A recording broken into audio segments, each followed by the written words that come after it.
Desastres aéreos.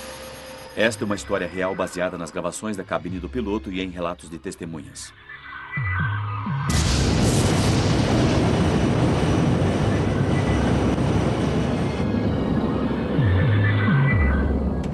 Não consigo ver nada. Droga, saímos do curso. Não consigo ver. Completamente fora. No dia 1º de junho de 1999, quando um jato da American Airlines se preparava para aterrissar em meio a uma forte tempestade, os passageiros sabiam que a situação era perigosa. Eu não sei o que me fez ver tão claramente, mas tão claramente que teríamos problemas. Oh, não! Mais um!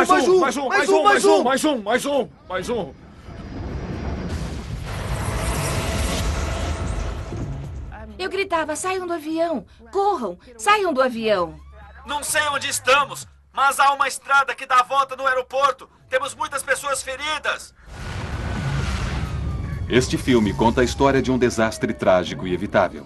A investigação revelaria uma combinação mortal de erro de piloto, os efeitos devastadores de condições atmosféricas tempestuosas e uma corrida perigosa para manter o avião no horário.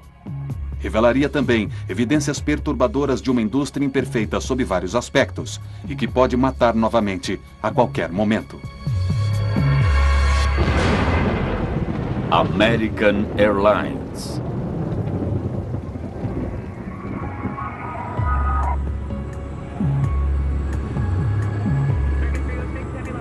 Apesar de aeronaves confiáveis e treinamento intensivo, as empresas aéreas modernas e suas tripulações enfrentam pressões sem precedentes.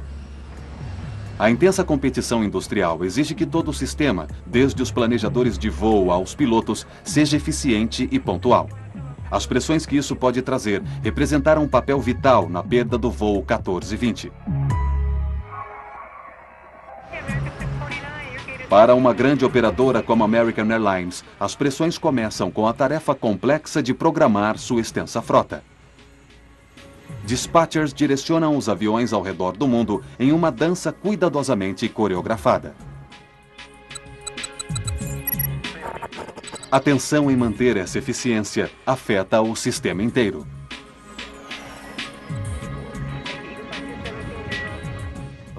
É claro que a competição tornou-se muito intensa. Há uma grande pressão sobre os despachers, pilotos, atendentes de voo e basicamente toda a infraestrutura para concluir a missão e ganhar dinheiro. Todos os esforços são feitos para assegurar que nada rompa esses frágeis esquemas.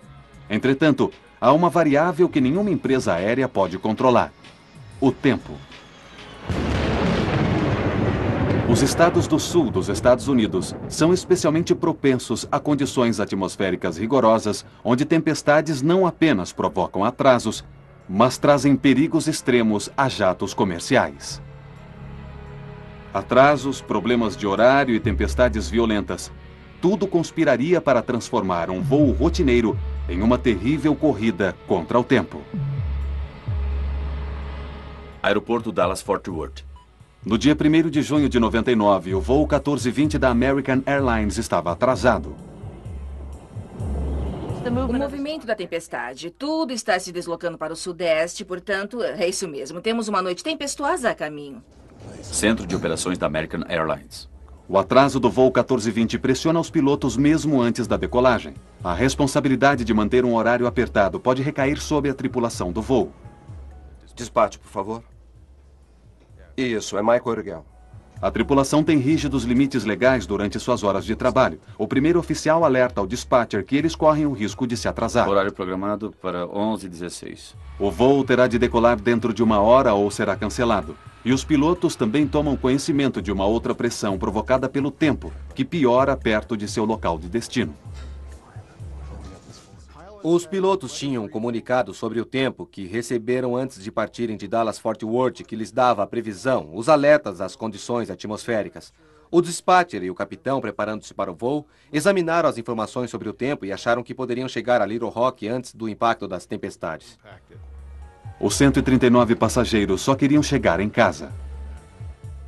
Eu estava viajando com meu filho e minha filha. Estávamos indo para casa de volta das férias. Era o primeiro voo de minha filha. O avião estava atrasado e, é claro, havia muitos atrasos. Era cansativo, frustrante e era tarde da noite. Logo começaram a perceber que o voo 1420 estava competindo com as condições atmosféricas. Quando nos chamaram para embarcar, queriam que nos acomodássemos depressa. Vamos, pronto. Sentem-se, coloquem os seus cintos. Vamos decolar. Eles mencionaram que o tempo entre nós e Little Rock estava ruim e queriam chegar antes que o mau tempo atingisse Little Rock. Finalmente, mais de 2 horas além do programado, o voo 1420 deixa Dallas.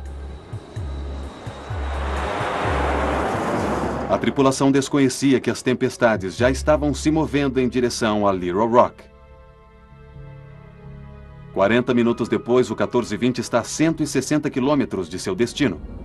30 minutos até Little Rock. Nesse ponto, a transcrição da caixa preta revela uma rotina calma e tranquila na cabine dos pilotos. American 1420, ainda quer mais baixo? Até agora tudo bem. Até agora, tudo bem. American 1420, manteremos contato. O primeiro oficial no American 1420 era o Neil Hire. Ele havia recentemente completado o treinamento e tinha sido colocado em dupla em uma de suas primeiras viagens com seu capitão orientador. Portanto, temos um piloto bastante experiente sentado no assento esquerdo em dupla com Neil Hire. Bushman e Origel estão tranquilos enquanto planejam sua chegada e aterrissagem. 25 por 24 está em posição. Acha que essa coisa vai funcionar bem? Sim, estamos chegando ao peso máximo da aterrissagem. Tem uma lua lá fora. Ou será uma nave espacial? É a nave-mãe. Desativando o controle. Os pilotos estão bem atentos às tempestades à sua frente. O radar do tempo de bordo escaneia uma área do céu em forma de cone à frente do avião. As tempestades potencialmente fortes aparecem em vermelho. Aí está o nosso grande problema. Temos que chegar lá bem depressa.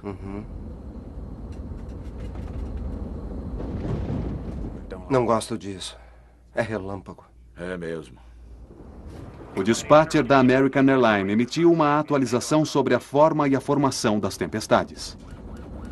Estão se movimentando de leste para oeste em direção a Little Rock e podem ser um problema para o nosso pouso. Eu sugiro acelerar nossa chegada. O dispatcher deu a essa tripulação a informação sobre o tempo. Para ele, parecia que haveria um espaço, ou o que ele chamou de pista de boliche, onde você tem 2 tipos de tempestades, ou 2 tempestades com um espaço entre elas. E se a tripulação do voo conseguisse acelerar a sua chegada a Little Rock, provavelmente poderia chegar àquela abertura antes que as 2 tempestades se juntassem. À medida que o voo 1420 descia, o plano de vencer as tempestades estava em vias de dar errado.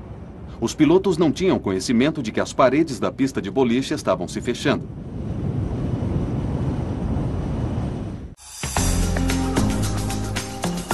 A Airlines é flanqueada por tempestades traiçoeiras, um corredor que os pilotos chamam de pista de boliche. Com 13 quilômetros pela frente, a rota até Little Rock ainda parece estar livre. 23 minutos para Little Rock. Lá está a pista de boliche, bem ali. Eu sei. Na verdade, tem luzes na cidade daquele lado. Já vai descer? Ainda não. Mas logo. Estamos a cerca de 13 quilômetros do aeroporto e estamos começando nossa descida. É um belo show de luzes na lateral da aeronave e vamos passar por ela em nosso caminho a Little Rock. Foi um prazer tê-los a bordo neste nosso breve voo e gostaria de aproveitar a oportunidade para agradecer por voarem pela American Airlines. Os relâmpagos pareciam estar dos 2 lados. Eles iluminavam o interior do avião. Eram muito rápidos, sabe? Do tipo brilhantes, barulhentos, e chegou a dar um pouco de medo. Havia um show de luzes à esquerda. Normalmente isso não é para chamar atenção. Se você está passando pelo Grand Canyon, aí sim, mas não se trata de um show de relâmpagos. À medida que o avião descia, trechos da gravação na cabine dos pilotos mostravam que eles estavam cientes do mau tempo à sua frente. Só alguns relâmpagos ali adiante. Mas vamos ficar bem. Olha ali. Isso. Bem lá embaixo na pista de boliche. Como diriam meus amigos, vai ser legal. Legal. Beleza. É isso aí. 14:20 a 11:03 por 10 mil. Quando os pilotos contatam o controlador de tráfego aéreo de Little Rock, ele dá o primeiro de uma série de avisos alarmantes sobre o tempo. Aeroporto de Little Rock, Arkansas. Temos uma tempestade bem a noroeste do aeroporto se movendo pela região. O vento está a 280 a 28 rajadas 44. E terei novas informações sobre o tempo em instantes. Ventos fortes chegam a até 80 km por hora, o suficiente para levantar telhas de casas. Os ventos laterais representam um enorme risco para o voo 1420. Eles fazem com que seja difícil controlar o avião na aterrissagem. Os pilotos precisam determinar rapidamente se estão dentro de limites de segurança. Eles calculam a força dos ventos laterais de seus ângulos até a aproximação final.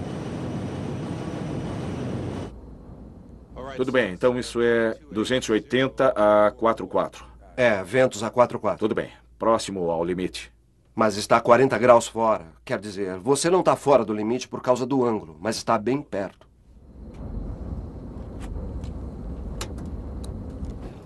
Comissárias, preparem-se para a aterrissagem, por favor. A atenção dos pilotos se volta agora para o mau tempo à frente. Ele disse que a tempestade está a noroeste do campo? É, ele disse noroeste. É. Tempestade com relâmpagos.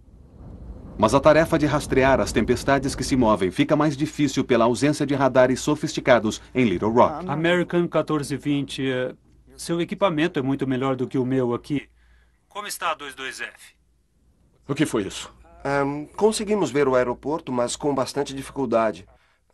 Devemos conseguir 22. Essa tempestade está se aproximando como seu radar está indicando. Só um pouco mais distante do que pensava. O controlador continua. Seu radar é melhor do que o meu e assim por diante. O controlador nesse acidente tinha um conjunto de radares monocromáticos ou basicamente quase um conjunto de radares preto e branco e não podia determinar a intensidade da tempestade. Alerta, ventos fortes. O controlador traz mais más notícias. Wind shear é uma súbita mudança na direção do vento a uma curta distância. E é um dos elementos mais temidos de uma forte tempestade. Para combater os ventos que mudam constantemente, os pilotos são forçados a descartar sua aproximação anterior e começar de novo. Eles precisam reverter a direção de sua aproximação e, por isso, eles aterrissarão em direção ao vento. Vamos precisar de... Seria preferível irmos em direção ao vento, senhor. A decisão do piloto de pousar na posição oposta é uma atitude prudente, mas criará sérios problemas. Muito bem, uma volta à direita, 250 pela rota mais longa? Sim, senhor. Está bem perto do aeroporto. Certo. 250 vai funcionar. Enquanto os pilotos se voltam à sua nova aproximação, o radar do tempo da aeronave que escaneia a frente do avião perde o curso da tempestade. Pior ainda, a volta atrasa a aterrissagem mais de 10 minutos. E a cada momento que passa, as tempestades crescem de intensidade. 10 minutos para o pouso. Pista 4, certo? 1.3042, eu acho. Não era o aeroporto embaixo de nós? Isso, certo. Trocando de pistas, mantendo o rastreamento das tempestades. Tudo isso aumenta demais a já pesada carga de trabalho dos pilotos. Certo, 2217 totalmente para baixo, perdida a aproximação.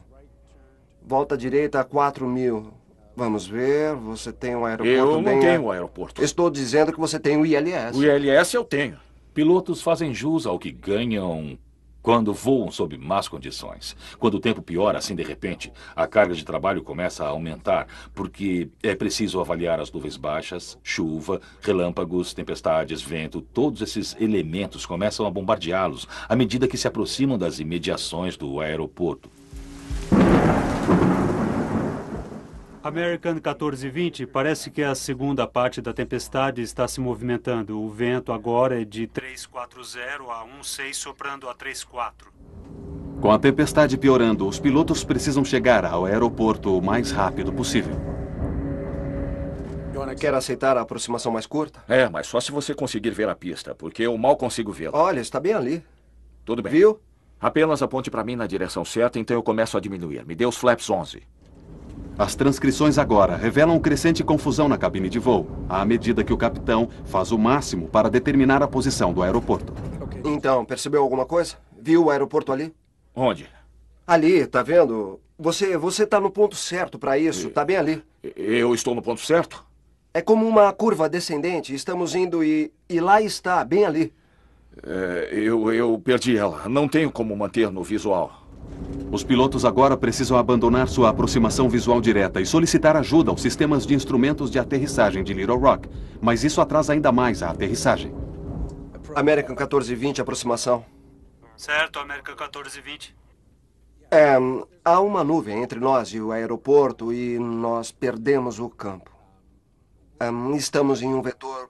Bem, basicamente estamos no último vetor que nos forneceu, que é como uma curva descendente.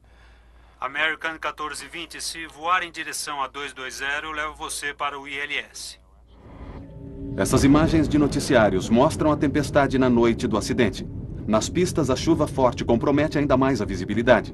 O capitão Bushman começa a ficar frustrado. Sabe, eu detesto voar assim à noite com um tempo desse, sem ter qualquer noção de onde estamos. O que realmente me incomodava era que eu sabia que estávamos cada vez mais baixo. E eu sabia que a chuva não iria passar e que nós estávamos sacolejando demais de um lado para o outro.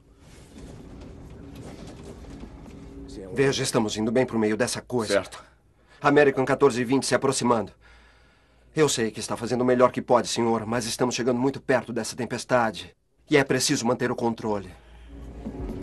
O avião estava balançando de um lado para o outro, estava ficando instável demais. Eu não sei que me ver tão claramente, mas tão claramente que teríamos problemas. Eu não sei o que provocou aquilo.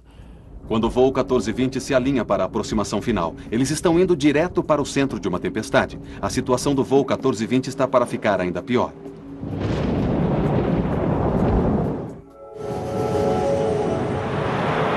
Com o voo 1420 a minutos de pousar no solo, a violenta tempestade dá aos pilotos mais um enorme problema.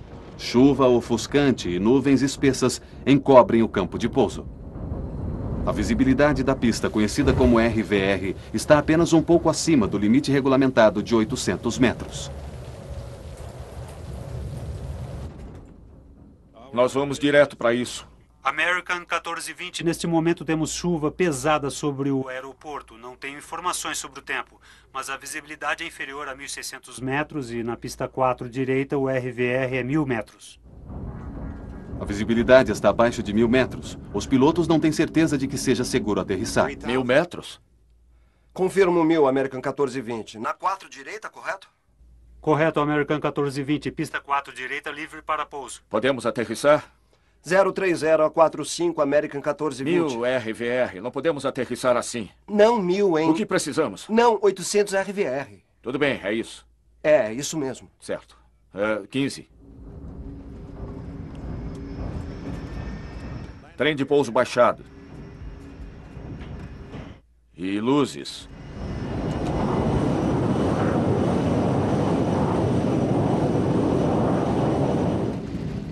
Enquanto descíamos no meio de uma nuvem muito, muito escura. A chuva parecia vir na horizontal. Aparentemente, ventava muito, pois o avião estava balançando demais. Eu nunca vi isto antes. Apertei meu cinto, quase me incomodando. E eu estava tão preocupado que coloquei de novo meus sapatos e fiquei preparado. O que estava acontecendo me deixava muito nervoso. Os ventos laterais estavam acima do limite. Os pilotos poderiam ter se desviado para um outro aeroporto, mas não o fizeram, e o tempo ficava pior.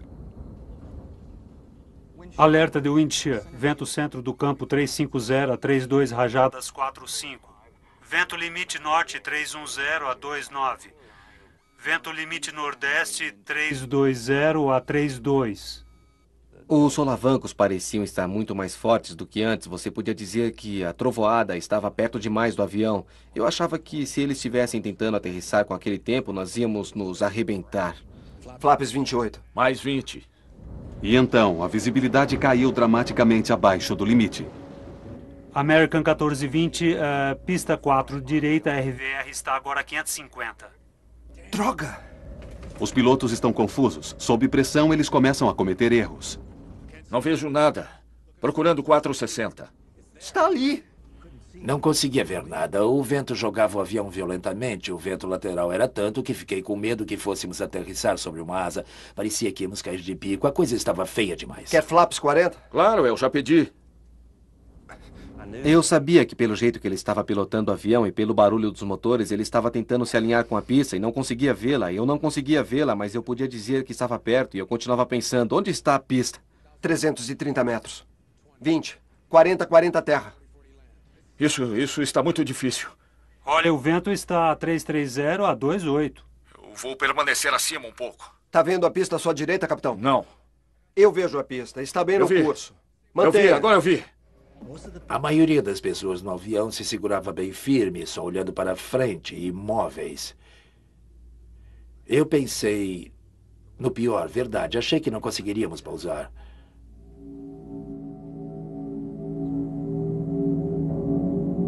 Em meio a uma forte tempestade, o voo 1420 está para aterrissar em Little Rock. Baixa visibilidade e ventos fortes tornam a aproximação final perigosíssima. Vento 330 a 25. 170 metros. Mais 20. Vento 330 a 23. Droga, saímos do Não curso. consigo vê-la. Fora! Não vejo coisa alguma. E agora? E 33 metros. 17 metros. 14. 10. 7. 3.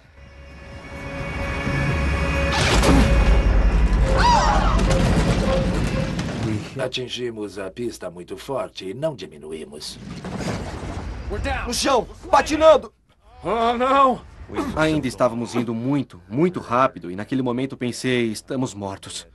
Os freios!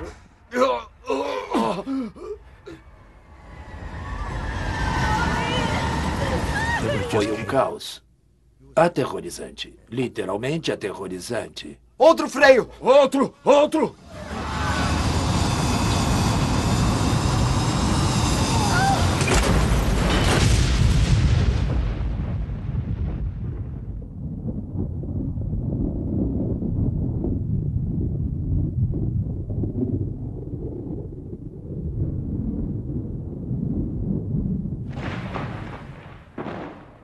Quando finalmente o avião parou, houve um momento de silêncio absoluto. Havia fogo à minha frente. Eu podia ver destroços. E havia silêncio. E então eu pensei, ah, minha nossa, eu morri.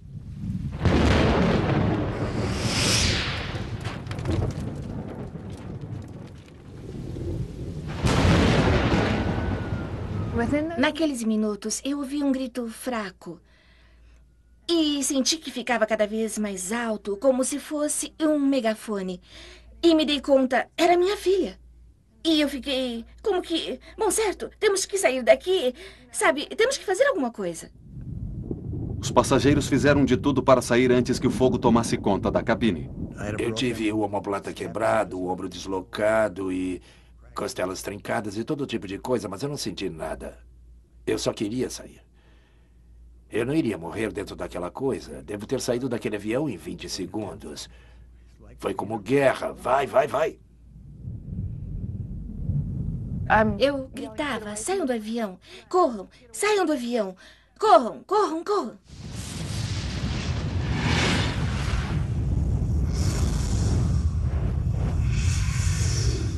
Algumas pessoas pareciam ter saído de uma explosão. Suas roupas estavam em farrapos.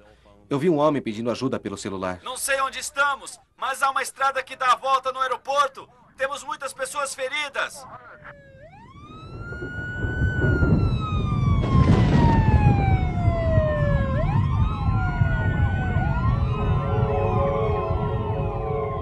A mais de 160 km por hora, a aeronave ultrapassou o fim da pista, afundou em um aterro de 8 metros e bateu pesadamente contra uma estrutura de aço. O avião se partiu em vários pedaços. Os destroços finalmente pararam nas margens barrentas do rio Arkansas.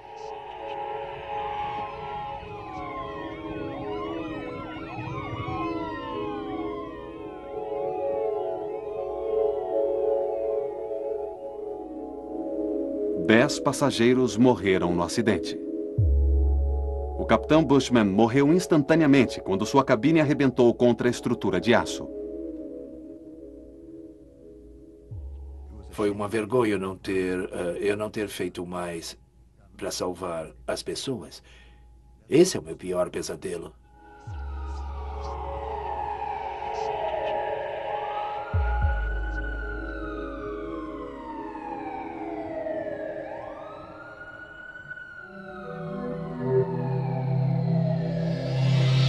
A Secretaria Nacional de Segurança no Transporte americana foi imediatamente notificada. Greg Feith era investigador-chefe da NTSB. Na noite do acidente com o American 1420, eu recebi um telefonema por volta de 1 da manhã do nosso centro de comunicações da NTSB avisando sobre um acidente aéreo em Little Rock e que poderia ter alguns mortos. O investigador Don Ike chegou rapidamente ao local. A adrenalina corre rápido quando acontece um acidente como esse e você vai direto ao local onde ele aconteceu e há uma pressa enorme em chegar para tentar descobrir o que ocorreu e documentar os fatos para que se possa evitar que volte a acontecer. A NTSB montou um centro de comando próximo ao local. Eles passariam os 18 meses seguintes ligando os fatos que levaram ao acidente. Quando chegamos ao local, tínhamos uma ideia do que teria acontecido, só não sabíamos o porquê. Sabíamos que o avião foi além do fim da pista, que os pilotos não conseguiram pará-lo, que a aeronave havia sido destruída chegando até essa estrutura, que o fogo que se seguiu ao desastre havia matado pessoas. Só não sabíamos o porquê. A NTSB trabalhou do momento do impacto em direção ao que acontecera antes. A sequência de eventos foi compilada desde a aproximação final até Dallas-Fort Worth. A primeira pergunta para os investigadores era: por que os pilotos não conseguiram parar o avião? Análises das marcas de pneus deixadas pelo avião durante a derrapagem mostravam uma total perda de controle depois de tocar o solo.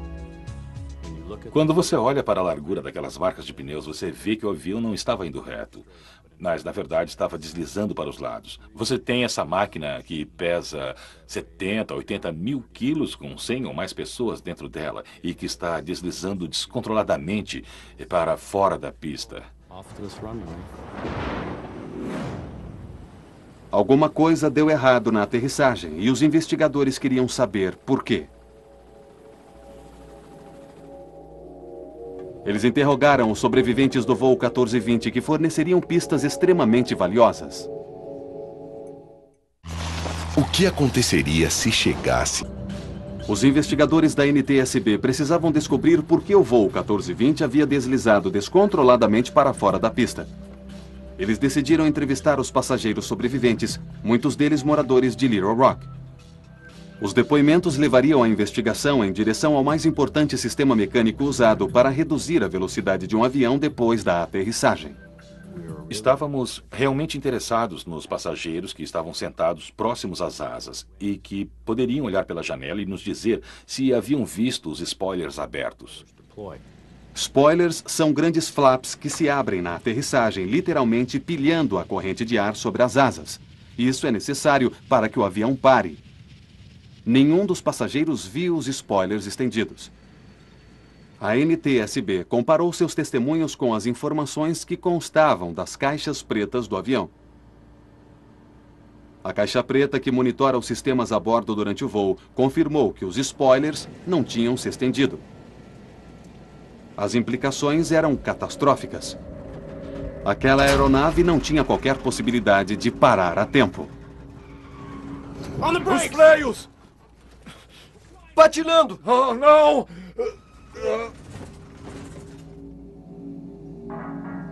Assim, teria a falha na ativação dos spoilers sido um problema mecânico?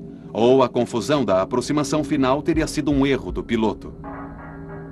Para descobrir, a NTSB faria bom uso da caixa preta da cabine do piloto, ou CVR. Quer flaps 40? Claro, eu já pedi. Um dos elementos-chave que a equipe a cargo do CVR procurava distinguir era o acionamento do spoiler. Na gravação dos dados de voo, verificamos que os spoilers de solo não se abriram. Queríamos saber se o spoiler havia sido realmente acionado ou não. E estávamos procurando o som de um determinado clique. Não conseguimos encontrar esse som no CVR do acidente, o que nos levou a acreditar que a alça não estava na posição armada no momento do pouso.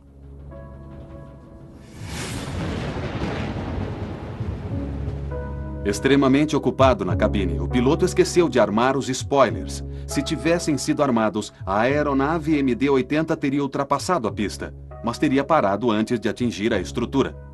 Os pilotos cometeram erros graves e basicamente fatais, mas os investigadores queriam saber por quê.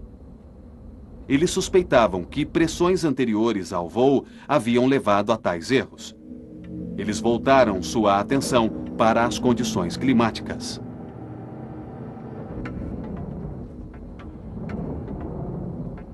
Ficou claro para nós que o tempo estava péssimo na região por ocasião do acidente e que participação ele teria tido era uma das coisas que tínhamos de tentar descobrir. E compilando as imagens de radar e as observações, tentando juntar tudo aquilo, levaria semanas para obter essa informação. A NTSB queria saber qual o papel que o mau tempo havia tido no acidente e se os pilotos estavam completamente cientes do perigo. Estamos indo bem para o meio dessa coisa. Uma das preocupações que os pilotos têm ao tentar pousar um avião é ter certeza de que os ventos laterais que possam afetá-los não excedam a sua capacidade ou a capacidade da aeronave. Os ventos agora a 350, a 32, rajadas 45. Podemos aterrissar? Essa tripulação em especial tinha uma limitação. Não imposta por ela mesma, mas imposta pela empresa. E era de não ser permitido ultrapassar 10 nós de ventos laterais em pista molhada. Limitações relativas a ventos laterais são claramente estabelecidas no Manual de Operações. A tripulação do 1420 estava voando além dos limites regulamentares. Isso aqui tá uma confusão. Pista à sua direita, tá vendo? Não. Essa animação da NTSB mostra claramente os efeitos dos ventos, levando o capitão a fazer desesperadas manobras finais. Os ventos impactaram o voo. Se você olhar a animação, verá a luta contra o vento. Definitivamente nada bom. No chão! Os freios! Outro freio! Outro! Quando você começa a falar sobre pistas molhadas, tempestades, isso não é nada bom. Mas estavam os pilotos do 1420 cientes dos riscos provocados pelo tempo ruim? Para a NTSB, os perigos das tempestades eram muito claros. Em 94, um DC-9 foi vítima de um wind shear na Carolina do Norte. O avião se descontrolou a 80 metros e despencou lá de cima.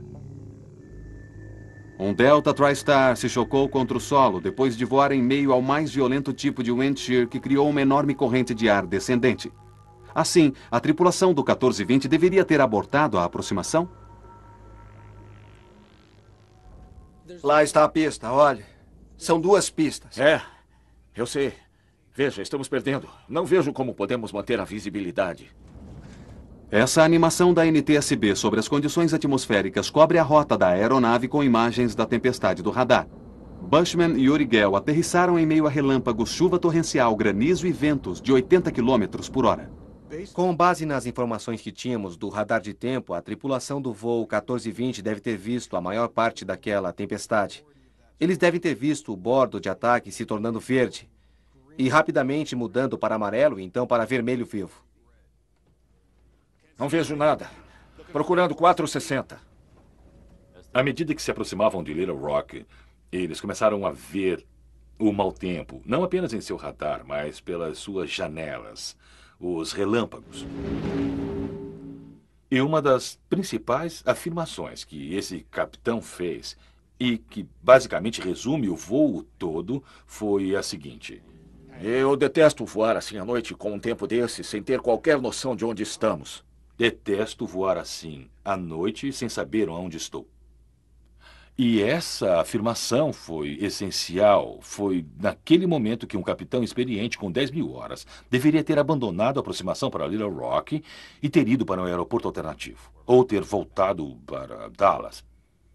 Mas fazer uma afirmação daquelas e continuar a aproximação para um aeroporto onde está havendo uma tempestade seria um desastre na certa.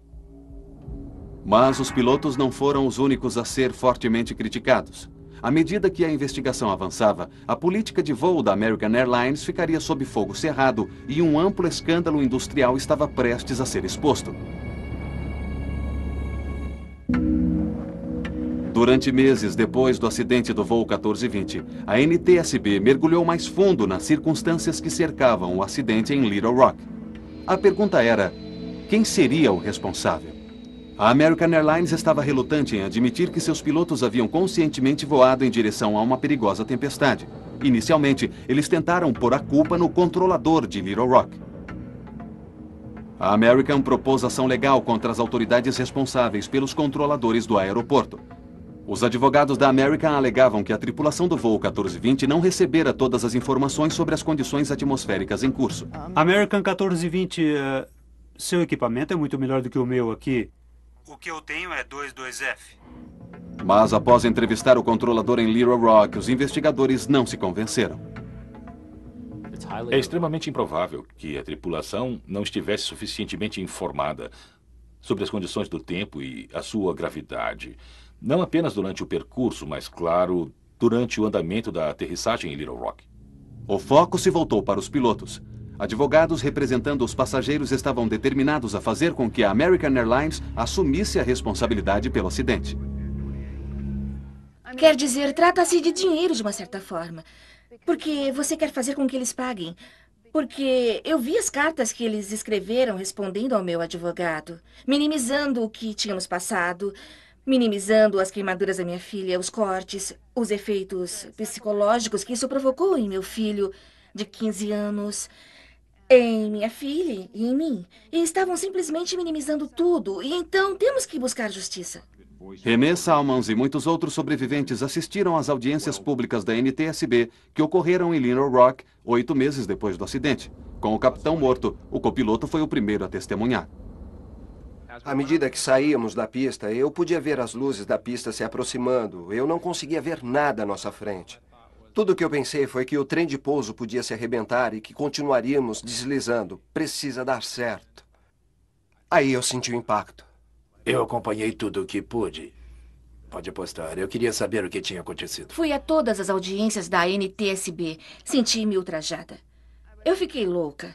Para mim, eles não fizeram as perguntas certas. Sabe, eu queria perguntar a eles o que estavam pensando. Por que ficaram jogando com as nossas vidas? O testemunho do copiloto foi bastante discutível. Em seu relato sobre o momento final do voo, ele alega ter dito ao capitão para abortar a aproximação, o que é conhecido também como voltar atrás. Quem pode pedir para que a operação seja abortada? Qualquer piloto. Você pediu um voltar atrás em algum momento? Sim, senhor, eu pedi. Parece que depois de ouvir novamente a gravação, você consegue ouvir o voltar atrás. Parece que ele falava ao mesmo tempo que eu. E eu olhei para ele e ele levou o avião de volta ao curso. Entretanto, quando especialistas da NTSB estudaram as gravações de vozes na cabine, eles não ouviram tal afirmação. Droga, saímos do curso. Não consigo ver. Estamos fora. Apesar dele continuar mantendo aquele depoimento, nunca pudemos validá-lo. Aquilo levou a uma descoberta controvertida, porque não tínhamos certeza de que aquilo tivesse acontecido ou não. A NTSB foi firme em suas perguntas ao copiloto, mas o treinamento da American Airlines também não era falho? Greg Feit colocou um dos gerentes da American Airlines no banco de testemunhas. Quais eram as regras para os pilotos voarem em meio a tempestades? Quando perguntado, ele respondeu apenas que simplesmente não queria seus pilotos voando naquelas condições atmosféricas. Nossos pilotos estão proibidos de entrar ou sair de um terminal cuja área esteja coberta por tempestades. Para a NTSB, essa política simplesmente não era clara o suficiente. Bom, essa é uma exigência muito subjetiva para um piloto. Pilotos precisam de limites. Você precisa estabelecer limites. Se há atividade convectiva, ou seja, tempestades acontecendo, e isso dentro de 5 milhas marítimas do aeroporto, se há relâmpagos e se há wind shear, então não vá.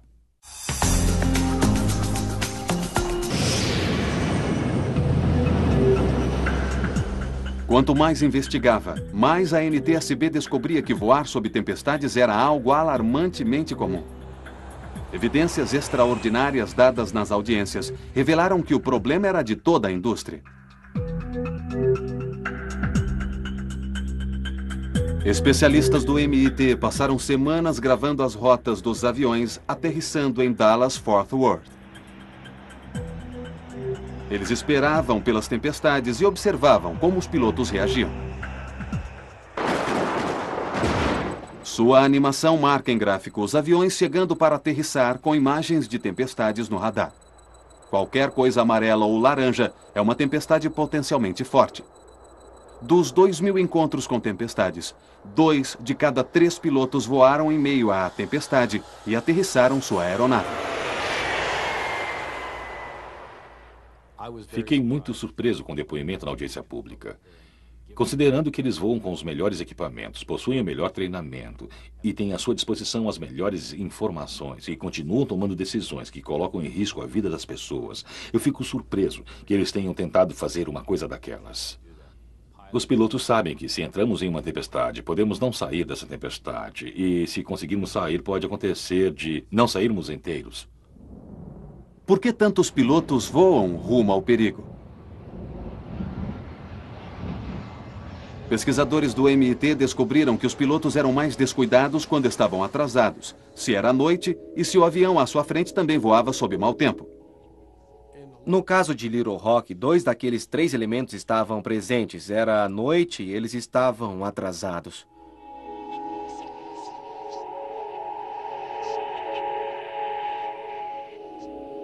A investigação do MIT era uma prova perturbadora de que o acidente em Little Rock era parte de um problema ainda maior. Falando claramente, não estamos vendo um grande progresso. Há um tempo limitado para treinamento. O tempo ruim foi fundamental na criação de um ambiente propício a esse acidente. Nós achamos que não haja justificativa para que qualquer operação seja levada a termo nessas condições. Os riscos advindos de condições atmosféricas severas são conhecidos e a operação deveria ter sido suspensa, nada de voo. Os verdadeiros motivos por trás do acidente do 1420 iam ainda mais longe. Por que os pilotos estavam tão determinados a aterrissar? Gregory Feit encontrou a resposta em Dallas-Fort Worth antes mesmo que o avião deixasse o solo. Ali ele encontrou sinais de condições mortais em aviação decorrentes do estrito cumprimento de horário. Pode ter sido o cumprimento de horário. A tripulação sabia que estava num dia de trabalho de 14 horas e tinha sido um longo dia de trabalho. O aeroporto estava bem ali. Vamos tentar, vamos ver se conseguimos completar a missão. Os pilotos têm em mente o objetivo, nós temos em mente a missão. Nós vamos meter o bedelho ali e tentar ver se podemos completar a missão. Às vezes iremos completar aquela missão, mas às vezes nos envolvemos demais e não podemos pular fora. E não há mais nenhuma outra opção e coisas ruins acontecem. As pressões em função do cumprimento de horário deflagraram uma série fatal de erros e equívocos. Não consigo ver nada. Procurando 460. Ao final de um longo dia correndo para vencer a tempestade e fazer com que seus passageiros chegassem a seu destino, a tripulação do 1420 cometeu um erro básico que custou a vida de 11 pessoas. Eles se esqueceram de armar os spoilers. Estavam tão ocupados tentando colocar o avião no chão que se esqueceram de fazer o que precisavam. Não tiveram tempo para isso. Depois do acidente, a American Airlines revisou seus procedimentos da lista de checagem. Ambos os pilotos precisam agora confirmar que os spoilers estão armados, prontos para aterrissagem. Secretaria Nacional de Segurança no Transporte, Washington. Em outubro de 2001, a NTSB publicou seu relatório. Eles chegaram à conclusão que as 2 principais causas do acidente foram, primeira, a decisão de aterrissar sob tempestade e, segunda, a falha dos pilotos de não armar os spoilers. A American Airlines se negou a tomar parte deste filme ou comentar as conclusões. Como investigador, eu tive praticamente 2 anos para criticar e determinar o que o capitão estava tentando fazer.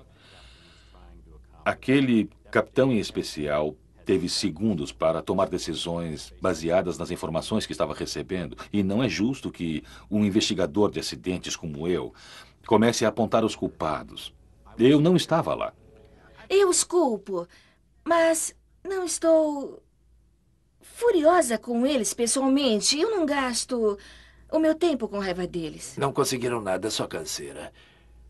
Você pode compreender, mas eu não consigo entender uma pessoa, sabe, querendo se matar. Nós fomos visitar seu túmulo na Academia das Forças Armadas algumas vezes e O sujeito apenas foi apanhado em uma hora muito ruim e estar lá, sofrer aquilo.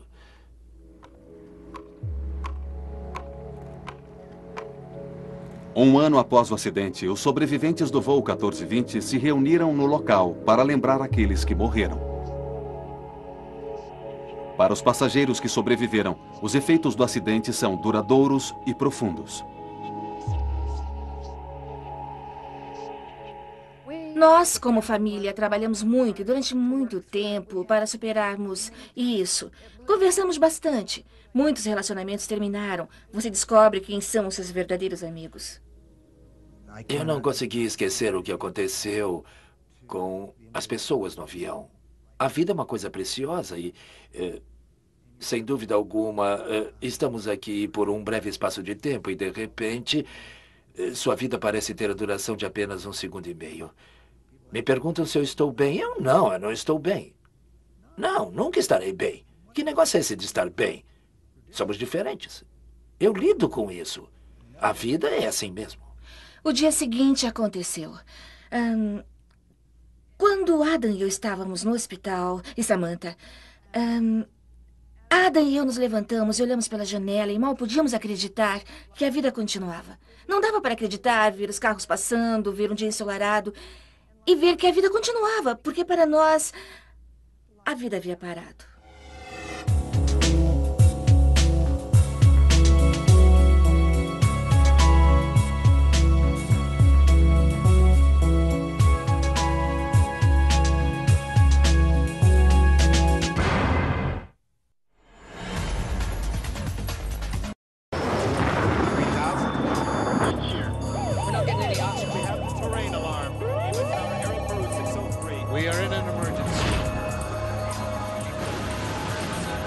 Desastres aéreos.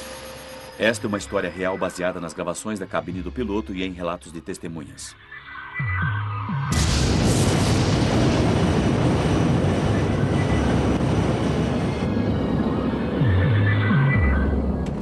Não consigo ver nada. Droga, saímos do curso. Não consigo ver. Completamente fora. No dia 1º de junho de 1999, quando um jato da American Airlines se preparava para aterrissar em meio a uma forte tempestade, os passageiros sabiam que a situação era perigosa. Eu não sei o que me fez ver tão claramente, mas tão claramente que teríamos problemas. Oh, não! Mais um!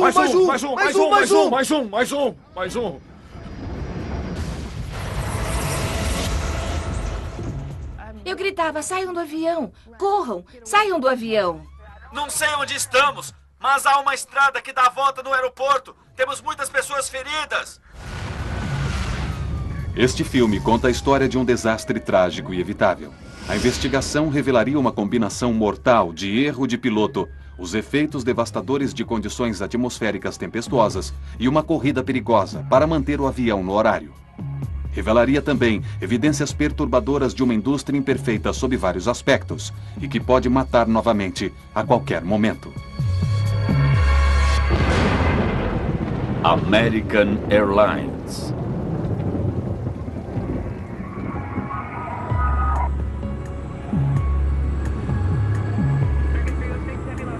Apesar de aeronaves confiáveis e treinamento intensivo, as empresas aéreas modernas e suas tripulações enfrentam pressões sem precedentes. A intensa competição industrial exige que todo o sistema, desde os planejadores de voo aos pilotos, seja eficiente e pontual. As pressões que isso pode trazer representaram um papel vital na perda do voo 1420. Para uma grande operadora como a American Airlines, as pressões começam com a tarefa complexa de programar sua extensa frota. Dispatchers direcionam os aviões ao redor do mundo em uma dança cuidadosamente coreografada. A tensão em manter essa eficiência afeta o sistema inteiro.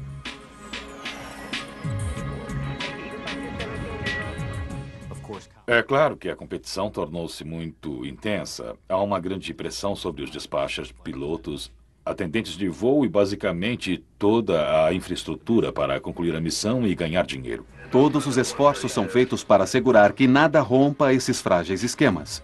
Entretanto, há uma variável que nenhuma empresa aérea pode controlar: o tempo. Os estados do sul dos Estados Unidos são especialmente propensos a condições atmosféricas rigorosas, onde tempestades não apenas provocam atrasos, mas trazem perigos extremos a jatos comerciais. Atrasos, problemas de horário e tempestades violentas, tudo conspiraria para transformar um voo rotineiro em uma terrível corrida contra o tempo. Aeroporto Dallas-Fort Worth. No dia 1º de junho de 99, o voo 1420 da American Airlines estava atrasado. O movimento da tempestade. Tudo está se deslocando para o sudeste, portanto, é isso mesmo. Temos uma noite tempestuosa a caminho. Centro de Operações da American Airlines. O atraso do voo 1420 pressiona os pilotos mesmo antes da decolagem. A responsabilidade de manter um horário apertado pode recair sobre a tripulação do voo. Despache, por favor. Isso, é Michael Urgel. A tripulação tem rígidos limites legais durante suas horas de trabalho. O primeiro oficial alerta ao dispatcher que eles correm o risco de se atrasar. Horário programado para 11h16. O voo terá de decolar dentro de 1 hora ou será cancelado. E os pilotos também tomam conhecimento de uma outra pressão provocada pelo tempo, que piora perto de seu local de destino. Os pilotos tinham comunicado sobre o tempo que receberam antes de partirem de Dallas-Fort Worth, que lhes dava a previsão, os alertas às condições atmosféricas. O dispatcher e o capitão, preparando-se para o voo, examinaram as informações sobre o tempo e acharam que poderiam chegar a Little Rock antes do impacto das tempestades. Os 139 passageiros só queriam chegar em casa. Eu estava viajando com meu filho e minha filha. Estávamos indo para casa de volta das férias. Era o primeiro voo de minha filha. O avião estava atrasado e, é claro, havia muitos atrasos. Era cansativo, frustrante e era tarde da noite. Logo começaram a perceber que o voo 1420 estava competindo com as condições atmosféricas. Quando nos chamaram para embarcar, queriam que nos acomodássemos depressa. Vamos, pronto. Sentem-se, coloquem os seus cintos. Vamos decolar. Eles mencionaram que o tempo entre nós e Little Rock estava ruim e queriam chegar antes que o mau tempo atingisse Little Rock. Finalmente, mais de 2 horas além do programado, o voo 1420 deixa Dallas. A tripulação desconhecia que as tempestades já estavam se movendo em direção a Little Rock. 40 minutos depois, o 1420 está a 160 quilômetros de seu destino. 30 minutos até Little Rock. Nesse ponto, a transcrição da caixa preta revela uma rotina calma e tranquila na cabine dos pilotos. American 1420, ainda quer mais baixo? Até agora tudo bem. Até agora tudo bem. American 1420, manteremos contato. O primeiro oficial no American 1420 era o Neil Hire. Ele havia recentemente completado o treinamento e tinha sido colocado em dupla em uma de suas primeiras viagens com seu capitão orientador. Portanto, temos um piloto bastante experiente sentado no assento esquerdo em dupla com Neil Hire. Bushman e Urgel estão tranquilos enquanto planejam sua chegada e aterrissagem. 25 por 24 está em posição. Acho que essa coisa vai funcionar bem? Sim, estamos chegando ao peso máximo da aterrissagem. Tem uma lua lá fora. Ou será uma nave espacial? É a nave-mãe. Desativando o controle. Os pilotos estão bem atentos às tempestades à sua frente. O radar do tempo de bordo escaneia uma área do céu em forma de cone à frente do avião. As tempestades potencialmente fortes aparecem em vermelho. Aí está o nosso grande problema. Temos que chegar lá bem depressa.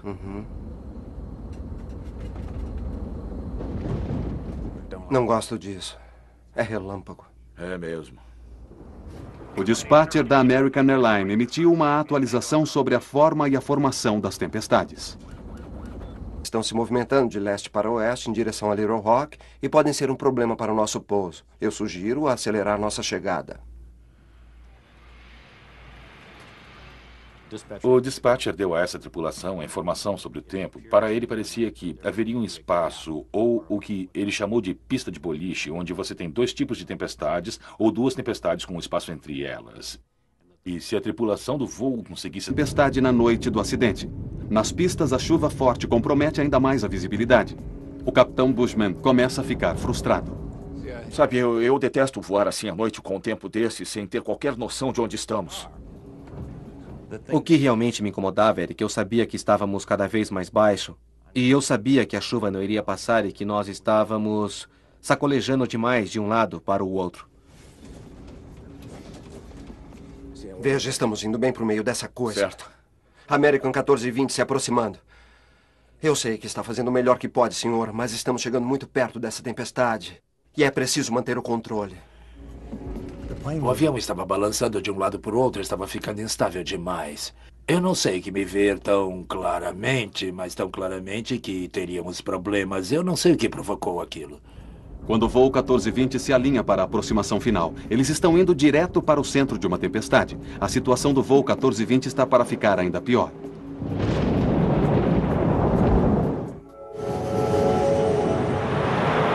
Com o voo 1420 a minutos de pousar no solo, a violenta tempestade dá aos pilotos mais um enorme problema. Chuva ofuscante e nuvens espessas encobrem o campo de pouso. A visibilidade da pista, conhecida como RVR, está apenas um pouco acima do limite regulamentado de 800 metros. Nós vamos direto para isso. American 1420, neste momento temos chuva pesada sobre o aeroporto. Não tenho informações sobre o tempo, mas a visibilidade é inferior a 1.600 metros e na pista 4 direita o RVR é 1.000 metros. A visibilidade está abaixo de 1.000 metros. Os pilotos não têm certeza de que seja seguro aterrissar. 1.000 metros? Confirmo 1.000, American 1420. Na 4 direita, correto? Correto, American 1420. Pista 4 direita, livre para pouso. Podemos aterrissar? 030 a 45, American 1420. 1.000 RVR. Não podemos aterrissar assim. Não 1.000, hein? O que precisamos? Não, 800 RVR. Tudo bem, é isso. É, isso mesmo. Certo. 15. Trem de pouso baixado. E luzes.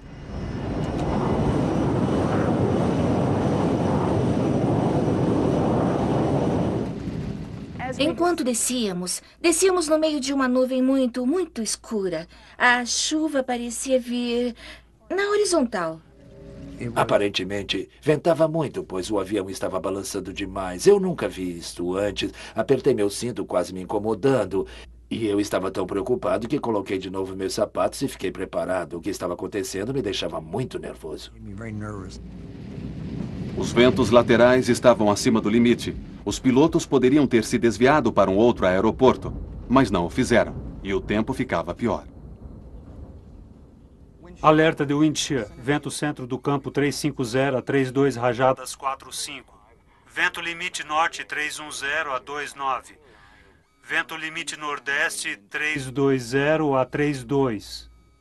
Os solavancos pareciam estar muito mais fortes do que antes. Você podia dizer que a trovoada estava perto demais do avião.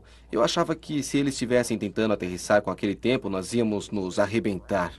Flaps 28. Mais 20. E então, a visibilidade caiu dramaticamente abaixo do limite. American 1420, pista 4 direita, RVR está agora a 550. Droga! Os pilotos estão confusos. Sob pressão, eles começam a cometer erros. Não vejo nada. Procurando 460. Está ali. Não conseguia ver nada. O vento jogava o avião violentamente. O vento lateral era tanto que fiquei com medo que fôssemos aterrissar sobre uma asa. Parecia que íamos cair de bico. A coisa estava feia demais. Quer flaps 40? Claro, eu já pedi. Eu sabia que pelo jeito que ele estava pilotando o avião e pelo barulho dos motores, ele estava tentando se alinhar com a pista e não conseguia vê-la. Eu não conseguia vê-la, mas eu podia dizer que estava perto e eu continuava pensando, onde está a pista? 330 metros. 20. 40 terra. Isso está muito difícil. Olha, o vento está a 330 a 28. Eu vou permanecer acima um pouco. Tá vendo a pista à sua direita, capitão? Não. Eu vejo a pista. Está bem no curso.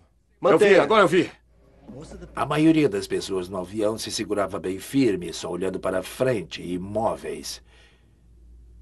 Eu pensei no pior, verdade. Achei que não conseguiríamos pousar.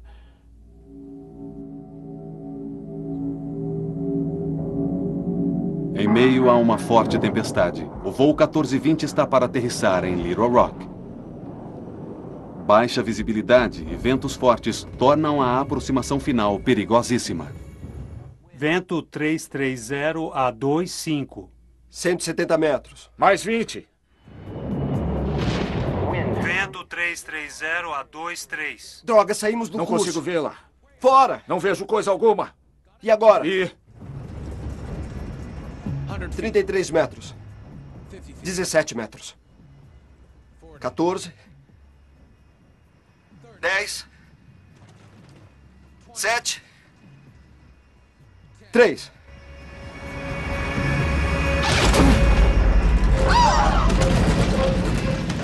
Atingimos a pista muito forte e não diminuímos. No chão, patinando! Oh, não! Ainda estávamos indo muito, muito rápido e naquele momento pensei, estamos mortos. Os freios!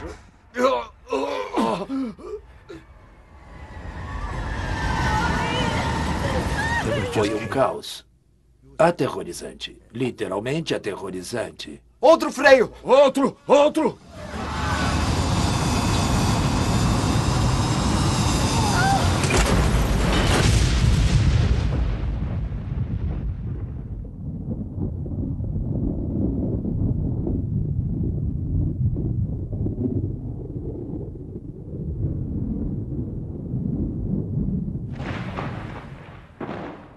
Quando finalmente o avião parou, houve um momento de silêncio absoluto. Havia fogo à minha frente. Eu podia ver destroços. E havia silêncio. E então eu pensei... Ah, minha nossa, eu morri.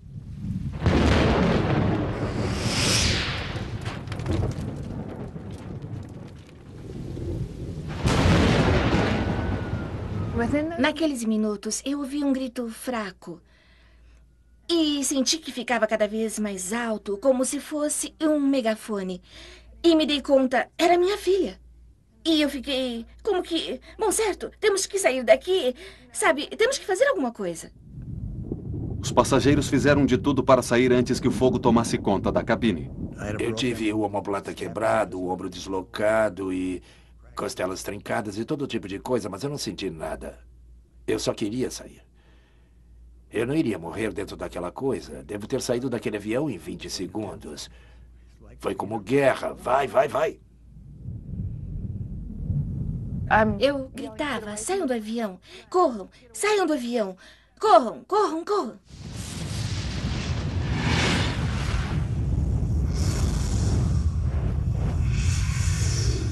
Algumas pessoas pareciam ter saído de uma explosão. Suas roupas estavam em farrapos.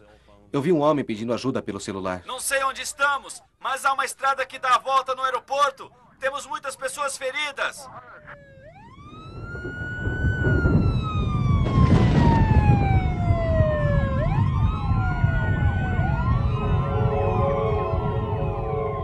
A mais de 160 km por hora, a aeronave ultrapassou o fim da pista, afundou em um aterro de 8 metros e bateu pesadamente contra uma estrutura de aço.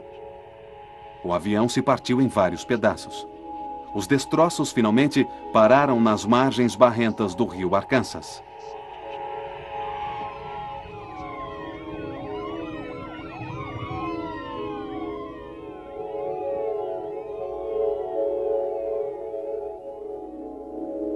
Dez passageiros morreram no acidente. O capitão Bushman morreu instantaneamente quando sua cabine arrebentou contra a estrutura de aço. Foi uma vergonha eu não ter feito mais para salvar as pessoas. Esse é o meu pior pesadelo.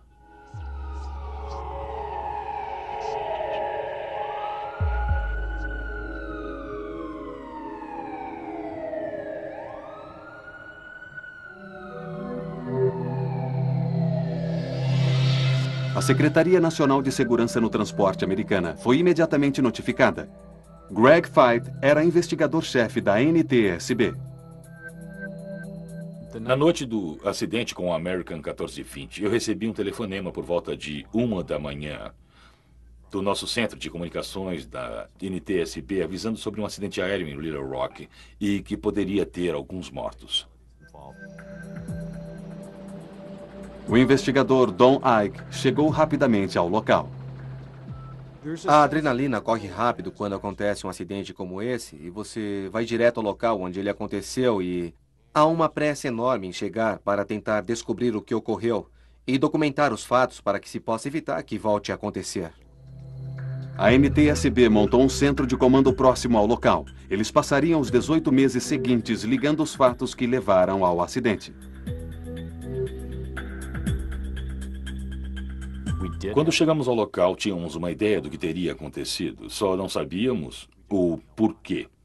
Sabíamos que o avião foi além do fim da pista, que os pilotos não conseguiram pará-lo, que a aeronave havia sido destruída chegando até essa estrutura, que o fogo que se seguiu ao desastre havia matado pessoas. Só não sabíamos o porquê.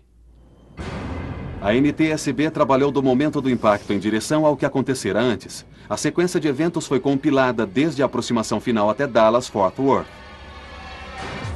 A primeira pergunta para os investigadores era: por que os pilotos não conseguiram parar o avião? Análises das marcas de pneus deixadas pelo avião durante a derrapagem mostravam uma total perda de controle depois de tocar o solo.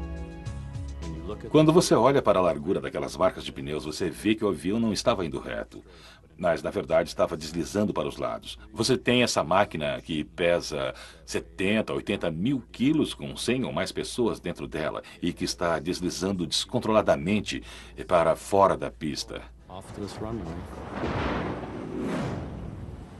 Alguma coisa deu errado na aterrissagem e os investigadores queriam saber por quê. Eles interrogaram os sobreviventes do voo 1420 que forneceriam pistas extremamente valiosas. O que aconteceria se chegasse? Os investigadores da NTSB precisavam descobrir por que o voo 1420 havia deslizado descontroladamente para fora da pista. Eles decidiram entrevistar os passageiros sobreviventes, muitos deles moradores de Little Rock. Os depoimentos levariam a investigação em direção ao mais importante sistema mecânico usado para reduzir a velocidade de um avião depois da aterrissagem. Estávamos realmente interessados nos passageiros que estavam sentados próximos às asas e que poderiam olhar pela janela e nos dizer se haviam visto os spoilers abertos. Spoilers são grandes flaps que se abrem na aterrissagem, literalmente pilhando a corrente de ar sobre as asas. Isso é necessário para que o avião pare. Nenhum dos passageiros viu os spoilers estendidos. A NTSB comparou seus testemunhos com as informações que constavam das caixas pretas do avião. A caixa preta que monitora os sistemas a bordo durante o voo confirmou que os spoilers não tinham se estendido. As implicações eram catastróficas. Aquela aeronave não tinha qualquer possibilidade de parar a tempo. Os freios! Patinando! Oh, não!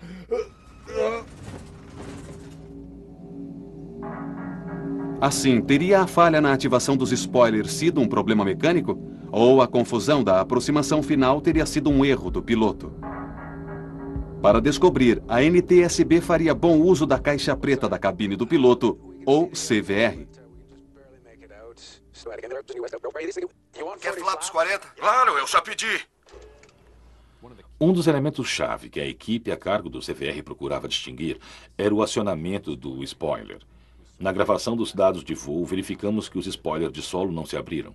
Queríamos saber se o spoiler havia sido realmente acionado ou não. E estávamos procurando o som de um determinado clique. Não conseguimos encontrar esse som no CVR do acidente, o que nos levou a acreditar que a alça não estava na posição armada no momento do pouso.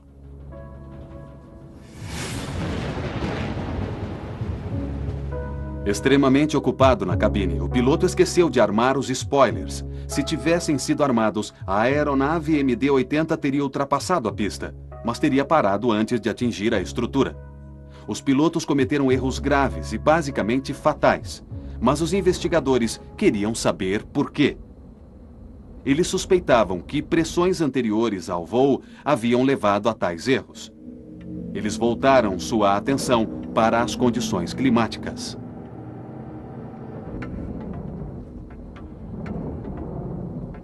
Ficou claro para nós que o tempo estava péssimo na região por ocasião do acidente E que participação ele teria tido era uma das coisas que tínhamos de tentar descobrir.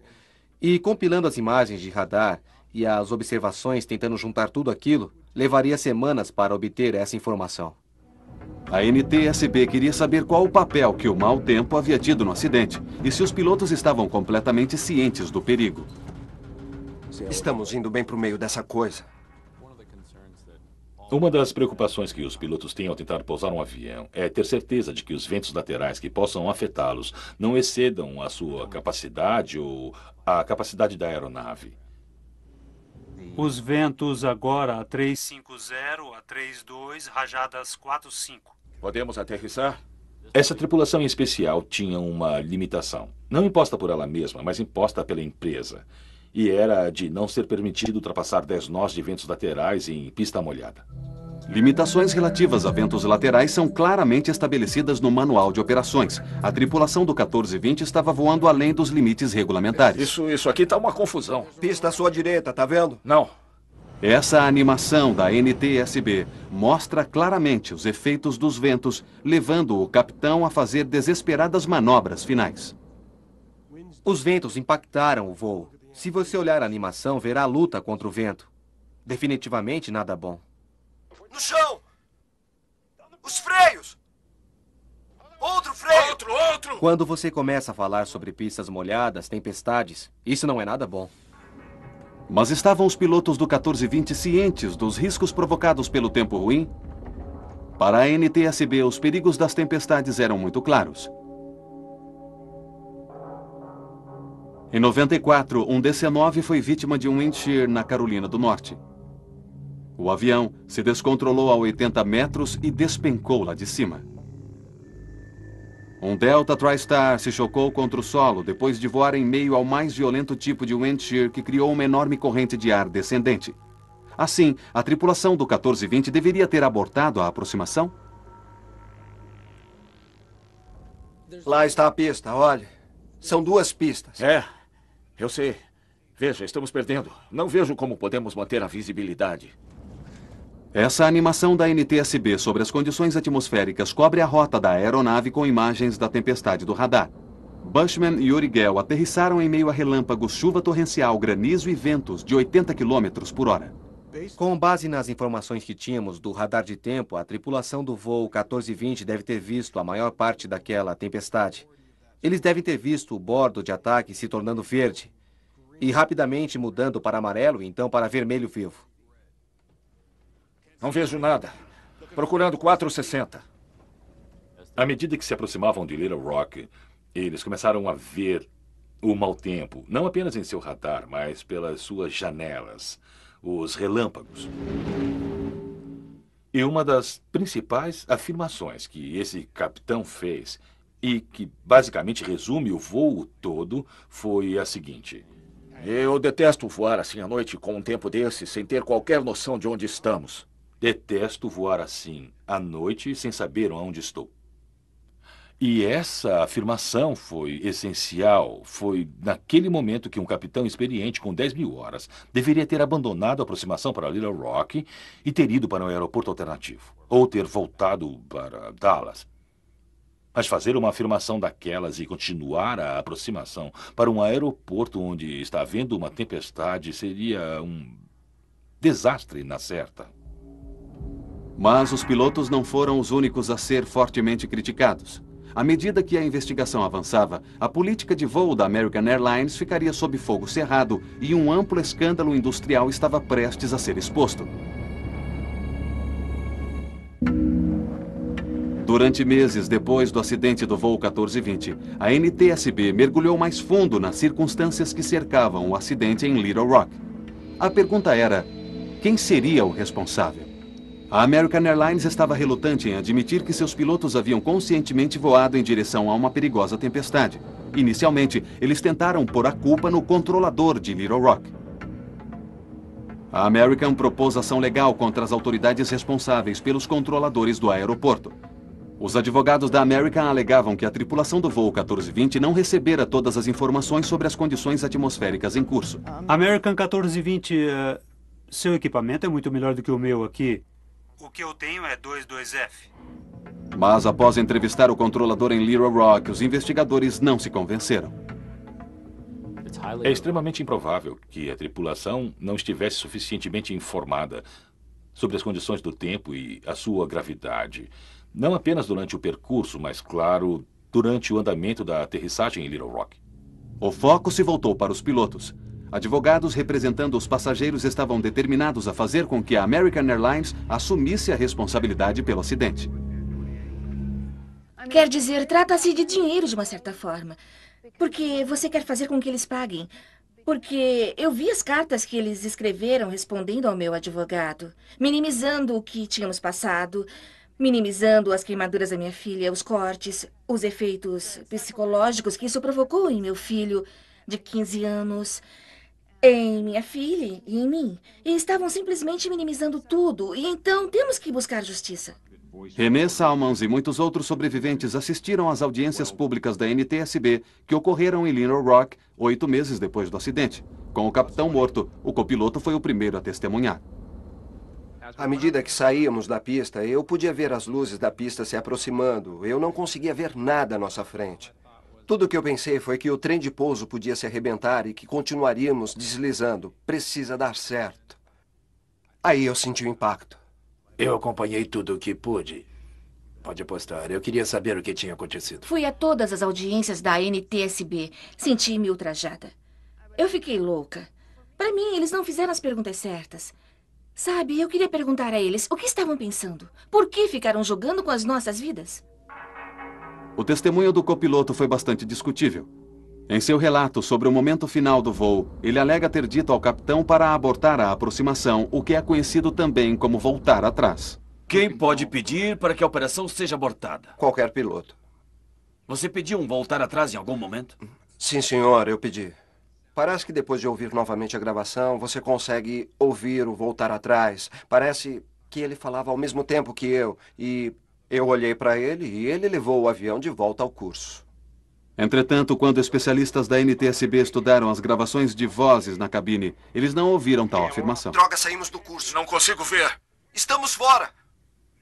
Apesar dele continuar mantendo aquele depoimento, nunca pudemos validá-lo. Aquilo levou a uma descoberta controvertida, porque não tínhamos certeza de que aquilo tivesse acontecido ou não. A NTSB foi firme em suas perguntas ao copiloto, mas o treinamento da American Airlines também não era falho? Greg Feit colocou um dos gerentes da American Airlines no banco de testemunhas. Quais eram as regras para os pilotos voarem em meio a tempestades? Quando perguntado, ele respondeu apenas que simplesmente não queria seus pilotos voando naquelas condições atmosféricas. Nossos pilotos estão proibidos de entrar ou sair de um terminal cuja área esteja coberta por tempestades. Para a NTSB, essa política simplesmente não era clara o suficiente. Bom, essa é uma exigência muito subjetiva para um piloto. Pilotos precisam de limites. Você precisa estabelecer limites. Se há atividade convectiva, ou seja, tempestades acontecendo, e isso dentro de 5 milhas marítimas do aeroporto, se há relâmpagos e se há wind shear, então não vá.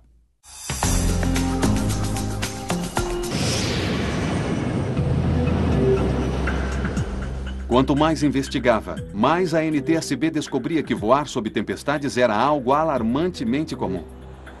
Evidências extraordinárias dadas nas audiências revelaram que o problema era de toda a indústria. Especialistas do MIT passaram semanas gravando as rotas dos aviões aterrissando em Dallas-Fort Worth. Eles esperavam pelas tempestades e observavam como os pilotos reagiam. Acelerar a sua chegada a Little Rock. Provavelmente poderia chegar àquela abertura antes que as duas tempestades se juntassem. À medida que o voo 1420 descia, o plano de vencer as tempestades estava em vias de dar errado. Os pilotos não tinham conhecimento de que as paredes da pista de boliche estavam se fechando.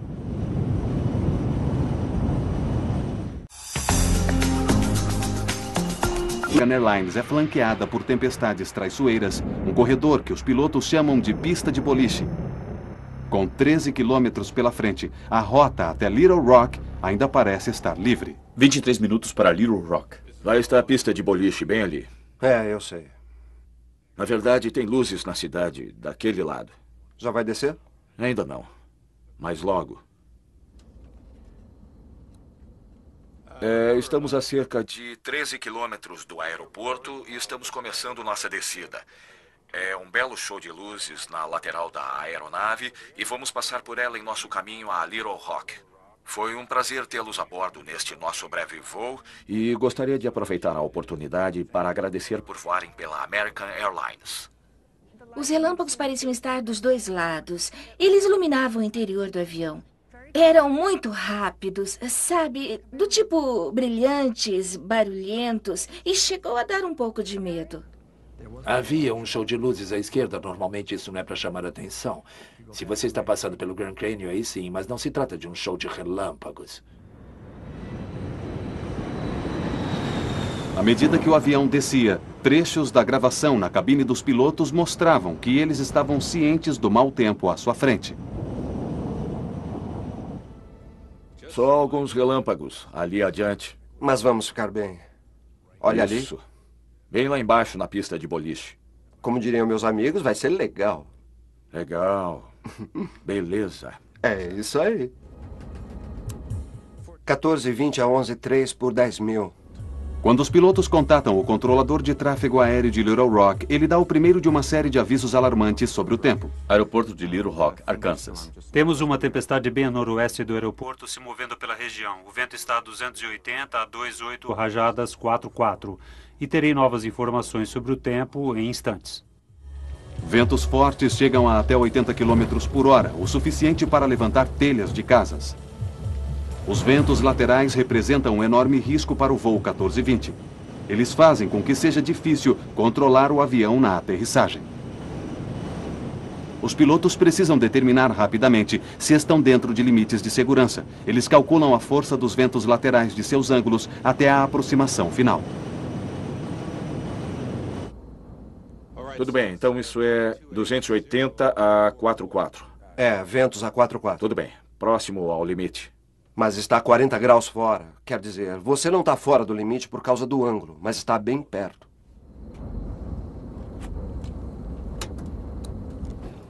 Comissárias, preparem-se para a aterrissagem, por favor. A atenção dos pilotos se volta agora para o mau tempo à frente. Ele disse que a tempestade está a noroeste do campo? É, ele disse noroeste. É. Tempestade com relâmpagos. Mas a tarefa de rastrear as tempestades que se movem fica mais difícil pela ausência de radares sofisticados em Little Rock. American 1420, seu equipamento é muito melhor do que o meu aqui. Como está a 22F? O que foi isso? Conseguimos ver o aeroporto, mas com bastante dificuldade. Devemos conseguir 2-2. Essa tempestade está se aproximando como seu radar está indicando, só um pouco mais distante do que pensava. O controlador continua. Seu radar é melhor do que o meu e assim por diante. O controlador nesse acidente tinha um conjunto de radares monocromáticos ou basicamente quase um conjunto de radares preto e branco e não podia determinar a intensidade da tempestade. Alerta, ventos fortes. O controlador traz mais más notícias. Wind shear é uma súbita mudança na direção do vento a uma curta distância. E é um dos elementos mais temidos de uma forte tempestade. Para combater os ventos que mudam constantemente, os pilotos são forçados a descartar sua aproximação anterior e começar de novo. Eles precisam reverter a direção de sua aproximação e, por isso, eles aterrissarão em direção ao vento.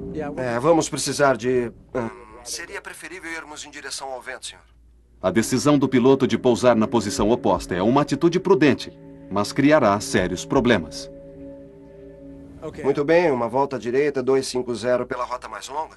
Sim, senhor. Está bem perto do aeroporto. Certo. 250 vai funcionar. Enquanto os pilotos se voltam à sua nova aproximação, o radar do tempo da aeronave que escaneia a frente do avião perde o curso da tempestade. Pior ainda, a volta atrasa a aterrissagem mais de 10 minutos e a cada momento que passa, as tempestades crescem de intensidade. 10 minutos para o pouso. Pista 4, certo? 11.3042, eu acho. Não era o aeroporto embaixo de nós? Isso, certo. Trocando de pistas, mantendo o rastreamento das tempestades, Tudo isso aumenta demais a já pesada carga de trabalho dos pilotos. Certo, 2217 totalmente para baixo, perdida a aproximação. Volta direita a 4.000. Vamos ver, você tem um aeroporto Eu bem... não tenho um aeroporto. Estou dizendo que você tem o ILS. O ILS eu tenho. Pilotos fazem jus ao que ganham quando voam sob más condições. Quando o tempo piora assim de repente, a carga de trabalho começa a aumentar, porque é preciso avaliar as nuvens baixas, chuva, relâmpagos, tempestades, vento. Todos esses elementos começam a bombardeá-los à medida que se aproximam das imediações do aeroporto. American 1420, parece que a segunda parte da tempestade está se movimentando. O vento agora é de 340 a 16, soprando a 34. Com a tempestade piorando, os pilotos precisam chegar ao aeroporto o mais rápido possível. Quer aceitar a aproximação mais curta? É, mas só se você conseguir ver a pista, porque eu mal consigo vê-la. Olha, está bem ali. Tudo bem. Viu? Apenas aponte para mim na direção certa, então eu começo a diminuir. Me dê os flaps 11. As transcrições agora revelam crescente confusão na cabine de voo, à medida que o capitão faz o máximo para determinar a posição do aeroporto. Então, percebeu alguma coisa? Viu o aeroporto ali? Onde? Ali, tá vendo? Você tá no ponto certo para isso, tá bem ali. Eu estou no ponto certo? É como uma curva descendente, estamos indo e lá está, bem ali. Eu perdi ela, não tenho como manter no visual. Os pilotos agora precisam abandonar sua aproximação visual direta e solicitar ajuda aos sistemas de instrumentos de aterrissagem de Little Rock. Mas isso atrasa ainda mais a aterrissagem. American 1420, aproximação. Certo, American 1420. Há uma nuvem entre nós e o aeroporto e nós perdemos o campo. Estamos em um vetor... Bem, basicamente estamos no último vetor que nos forneceu, que é como uma curva descendente. American 1420, se voar em direção a 220, eu levo você para o ILS. Essas imagens de noticiários mostram a